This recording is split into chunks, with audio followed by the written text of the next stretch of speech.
The Zodiac Killer is officially linked to 5 murders, though he claimed dozens more. The Zodiac Killer terrorized Northern California and taunted the world. But his story isn't just about the crimes. It's about the chilling precision and the public spectacle he created. This wasn't just a killer. It was a performer who used fear as his stage. Between 1968 and 1969, a shadow fell over Northern California. It began with a series of brutal, seemingly random attacks.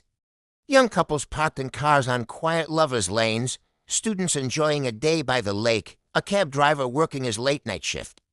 These were moments of ordinary life, shattered by sudden, extreme violence. The victims had nothing in common, no shared friends, no similar lifestyles. They were chosen not for who they were, but for where they were, vulnerable, relaxed, and unsuspecting. The killer struck in different places, with different weapons, first a gun, then a knife, then a gun again. This constant change wasn't indecision.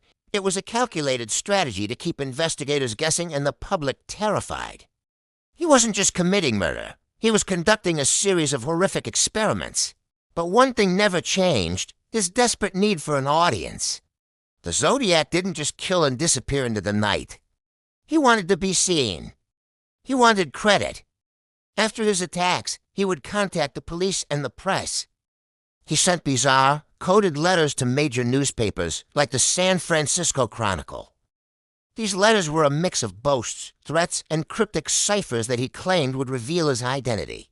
One of his most famous, the 340-character cipher, remained unsolved for over 51 years, a testament to his twisted genius. He wasn't just a killer, he was a puzzle maker. Turning his reign of terror into a national game, he gave himself a name, the Zodiac, and a symbol. A circle with a cross through it, which became a brand of pure fear. Let's look at the confirmed attacks. It started in December 1968 on Lake Herman Road, a secluded spot known as a lover's lane. A young couple, David Faraday and Betty Lou Jensen, were shot and killed. There was no robbery, no clear motive. Just cold, brutal execution. 6 months later, in July 1969, it happened again. Another couple, Darlene Farron and Michael Mago, were attacked in a car park in Vallejo.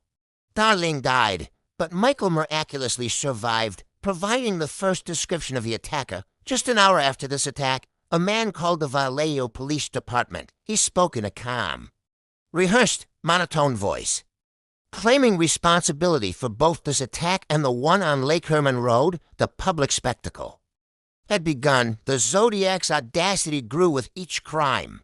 In September 1969, he targeted another couple, Brian Hartnell and Cecilia Shepard, at Lake Berryessa. This time, it was broad daylight.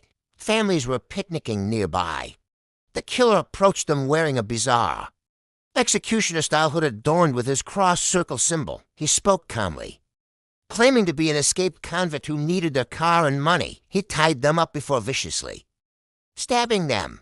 Cecilia died from her injuries, but Brian survived. Before leaving, the Zodiac walked to Hartnell's car and, using a black marker, drew his symbol on the door. He wrote the dates of his previous attacks, creating a scoreboard of his crimes. He then drove to a payphone and once again reported his own work to the police, his voice devoid of any emotion.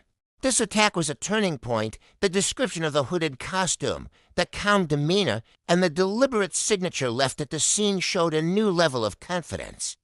This was someone who enjoyed the performance, the theater of it all. He was no longer just a killer in the dark. He was a character, a boogeyman he had created for himself.